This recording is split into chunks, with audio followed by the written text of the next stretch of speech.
فبأي آلاء ربكما تكذبان۔ تو تم اپنے پروردگار کی کون کون سی نعمت کو جھٹلاؤ گے؟ بسم اللہ الرحمن الرحیم۔ السلام علیکم ورحمۃ اللہ وبرکاتہ۔ شب معراج حضرت محمد صلی اللہ علیہ وسلم کا معراج کا واقعہ تو آپ سبھی نے سنا ہوگا اور آپ اس واقعے سے بخوبی واقع ہوں گے، لیکن کیا آپ یہ جانتے ہیں کہ حضرت محمد صلی اللہ علیہ وسلم جب معراج پر گئے تو آپ نے کیا کیا دیکھا تھا اور کن کن شخصیات سے ملاقات کی تھی؟ حضرت محمد مصطفیٰ صلی اللہ علیہ وسلم نے جنت کی سیر کی تھی۔ جنت میں کیا کیا دیکھا تھا؟ حضرت محمد صلی اللہ علیہ وسلم نے معراج کے دوران دوزخ کی بھی سیر کی تھی، اور دوزخ میں کیا کیا دیکھا تھا؟ حضرت محمد مصطفیٰ صلی اللہ علیہ وسلم کے معراج کے مکمل واقعے کی تفصیلات میں آپ کو اس ویڈیو میں بتاؤں گا۔ معراج پیغمبر اسلام کی زندگی کے ان واقعات میں سے ہے جنہیں دنیا میں سب سے زیادہ شہرت حاصل ہوئی۔ عام روایات کے مطابق واقعہ ہجرت کے 1 سال پہلے 27ویں رجب کی شام کو پیش آیا۔ اس کا ذکر قرآن مجید میں بھی ہے اور حدیث میں بھی۔ قرآن یہ بتاتا ہے کہ معراج کس غرض کے لیے ہوئی تھی اور خدا نے اپنے رسول کو بلا کر کیا ہدایات دی تھی۔ حدیث یہ بھی بتاتی ہے کہ معراج کس طرح ہوئی اور اس سفر میں کیا کیا واقعات پیش آئے تھے۔ ماہ رجب کی 27ویں رات اللہ تعالیٰ نے حکم سے حضرت جبرائیل امین علیہ السلام کی نورانی مخلوق کے جھرمٹ میں جتنی براق لیے آسمان کی بلندیوں سے اتار کر حضرت امین بانی رضی اللہ تعالیٰ عنہ کے گھر تشریف لاتے ہیں، جہاں پیغمبر اکرم حضرت محمد مصطفیٰ صلی اللہ علیہ وسلم سو رہے ہیں، آنکھیں بند کیے دل بیدار لیے آرام فرما رہے ہیں۔ حضرت جبرائیل علیہ السلام ہاتھ باندھے کھڑے ہیں اور سوچ رہے ہیں اگر آواز دے کر جگایا تو بے ادبی ہو جائے گی۔ فکر مند ہیں کہ معراج کے ٹولے کو کیسے بیدار کیا جائے۔ اسی وقت اللہ تعالیٰ کا ارشاد ہوتا ہے، اے جبرائیل، میرے محبوب کے قدموں کو اپنے لبوں سے چوم لے تاکہ تیرے لبوں کی ٹھنڈک سے میرے محبوب کی آنکھ کھل جائے۔ تجھ کو میں نے اسی دن کے واسطے کافور سے پیدا کیا تھا۔ حکم سنتے ہی جبرائیل علیہ السلام آگے بڑھے اور اپنے کافوری ہونٹ محبوب دو عالم حضرت محمد صلی اللہ علیہ وسلم کے قدموں میں مسک کر دیے۔ حضرت جبرائیل علیہ السلام کی ہونٹوں کی ٹھنڈک محسوس کرتے ہی حضرت محمد مصطفیٰ صلی اللہ علیہ وسلم بیدار ہوتے ہیں اور دریافت کرتے ہیں، اے جبرائیل، کیسے آنا ہوا؟ حضرت جبرائیل علیہ السلام عرض کرتے ہیں، یا رسول اللہ صلی اللہ علیہ وسلم، اللہ تعالیٰ آپ کی ملاقات کے مشتاق ہیں۔ اس کے بعد آپ صلی اللہ علیہ وسلم کی سواری کے لیے ایک جانور پیش کیا گیا جس کا رنگ سفید اور قد خچر سے کچھ چھوٹا تھا، برق کی رفتار سے چلتا تھا اور اسی مناسبت سے اس کا نام براق تھا۔ پھر آپ صلی اللہ علیہ وسلم اس پر سوار ہوئے اور جبریل علیہ السلام کے ساتھ چلے۔ پہلے منزل مدینے کی تھی، جہاں اتر کر آپ صلی اللہ علیہ وسلم نے نماز پڑھی۔ جبرائیل علیہ السلام نے کہا، اس جگہ آپ ہجرت کر کے آئیں گے۔ دوسری منزل طور سینا کی تھی، جہاں خدا حضرت موسیٰ علیہ السلام کے ہم کلام ہوئے۔ تیسری منزل بیت الحم کی تھی، جہاں حضرت عیسیٰ علیہ السلام پیدا ہوئے تھے۔ چوتھی منزل پر بیت المقدس تھا، جہاں براق کا سفر ختم ہوا۔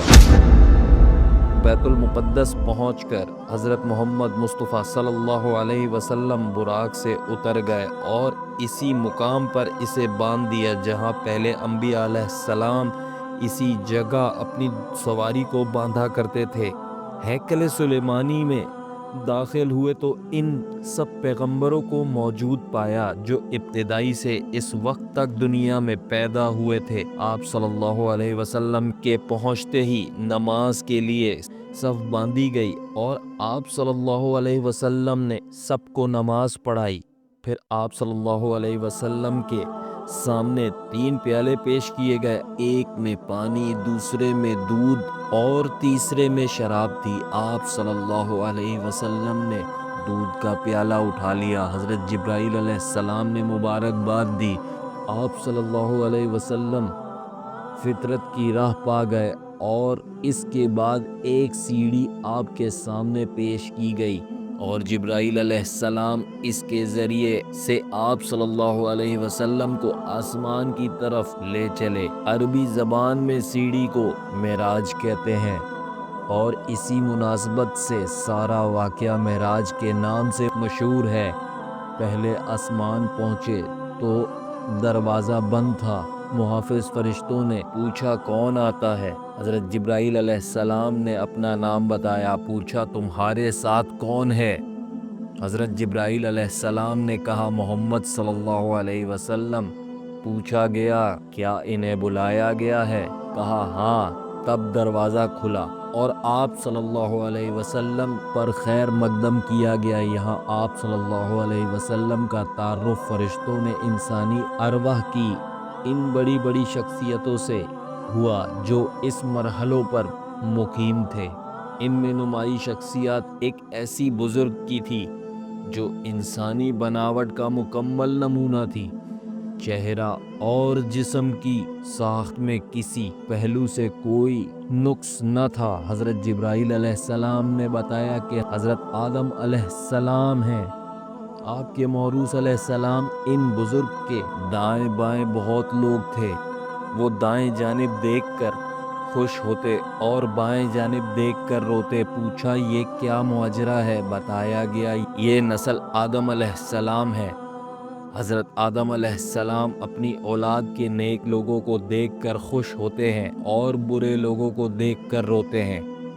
پھر حضرت محمد صلی اللہ علیہ وسلم کو تفصیلی مشاہدے کا موقع دیا گیا۔ ایک جگہ آپ نے دیکھا کچھ لوگ کھیتی کاٹ رہے ہیں، اور جتنی کاٹتے ہیں اتنی زیادہ بڑھتی چلی جاتی ہے۔ پوچھا یہ کون ہے؟ کہا گیا کہ یہ خدا کی راہ میں جہاد کرنے والے ہیں۔ پھر دیکھا کچھ لوگ ہیں جن کے کپڑوں میں آگے اور پیچھے پیوند لگے ہوئے ہیں، اور وہ جانوروں کی طرح گھاس چرتے ہیں۔ پوچھا یہ کون ہیں؟ کہا گیا یہ وہ ہیں جو اپنے مال سے زکوٰۃ خیرات کچھ نہ دیتے تھے۔ پھر ایک شخص کو دیکھا کہ وہ لکڑیوں کا گٹھا جمع کر کے اکٹھا کرنے کی کوشش کرتا ہے، اور پھر وہ نہیں اٹھا پاتا تو اس میں کچھ اور لکڑیاں بھر لیتا ہے۔ پوچھا یہ کون ہے؟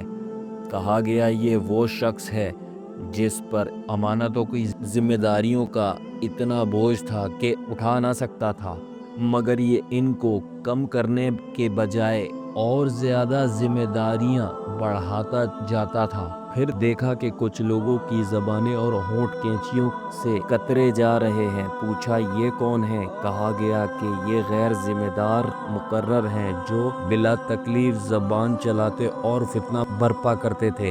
ایک اور جگہ دیکھا کہ ایک پتھر میں ذرا سا شگاف ہوا اور اس سے ایک بڑا موٹا سا بیل نکل آیا۔ پھر وہ بیل اسی شگاف میں جانے کی کوشش کرنے لگا مگر نہ جا سکا۔ پوچھا یہ کیا معاملہ ہے؟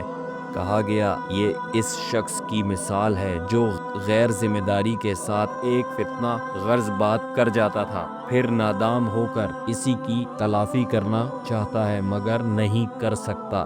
ایک اور مقام پر کچھ لوگ تھے جو اپنا گوشت کاٹ کاٹ کر کھا رہے تھے۔ پوچھا یہ کون ہے؟ کہا گیا یہ دوسروں پر زبان دراز کرتے تھے۔ انہی کے قریب کچھ اور لوگ تھے جن کے ناخن تانبے کے تھے اور وہ اپنے منہ اور سینے نوچ رہے تھے۔ پوچھا یہ کون ہے؟ کہا گیا یہ وہ لوگ ہیں جو لوگوں کے پیٹھ پیچھے ان کی برائیاں کرتے اور ان کی عزت پر حملہ کیا کرتے تھے۔ کچھ اور لوگ دیکھے جن کے اونٹوں کی مشابہ تھے اور وہ آگ کھا رہے تھے۔ پوچھا یہ کون ہے؟ کہا گیا یہ یتیموں کا مال ہضم کرتے تھے۔ پھر دیکھا کہ کچھ لوگ ہیں جن کے پیٹ بے انتہا بڑے اور سانپوں سے بھرے ہوئے ہیں۔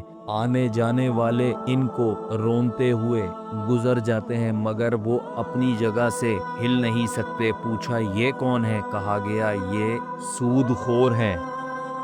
پھر کچھ اور لوگ نظر آئے جن کے ایک جانب نفیس چکنا گوشت رکھا ہوا تھا اور دوسری جانب سڑا ہوا گوشت جس سے سخت بدبو آ رہی تھی۔ وہ اچھا گوشت چھوڑ کر سڑا ہوا گوشت کھا رہے تھے۔ پوچھا یہ کون ہے؟ کہا گیا یہ وہ مرد اور عورتیں ہیں جنہوں نے حلال بیویاں اور شوہروں کے ہوتے حرام سے اپنی خواہشات نفس پوری کی۔ پھر دیکھا کچھ عورتیں چھاتی کے بل لٹک رہی ہیں۔ پوچھا یہ کون ہے؟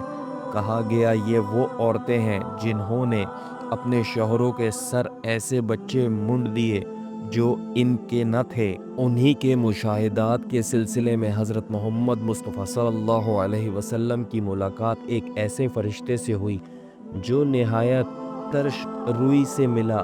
آپ صلی اللہ علیہ وسلم نے جبرائیل علیہ السلام سے پوچھا اب تک جتنے بھی فرشتے ملے سب خندہ پیشانی اور پشاش چہروں کے ساتھ تھے، ان حضرات کی خشک مزاجی کا کیا سبب ہے؟ حضرت جبرائیل علیہ السلام نے کہا یہ تو دوزخ کا دروغہ ہے۔ یہ سن کر آپ صلی اللہ علیہ وسلم نے دوزخ دیکھنے کی خواہش ظاہر کی۔ اس نے یکایک آپ صلی اللہ علیہ وسلم کی نظر کے سامنے سے پردہ اٹھا دیا اور دوزخ اپنی تمام ہولناکیوں کے ساتھ نمودار ہوا۔ اس مرحلے سے گزر کر آپ صلی اللہ علیہ وسلم دوسرے آسمان پر پہنچے۔ یہاں کے اکابر میں دو نوجوان سب سے ممتاز تھے۔ تعارف پر معلوم ہوا یہ یحییٰ علیہ السلام اور حضرت عیسیٰ علیہ السلام ہیں۔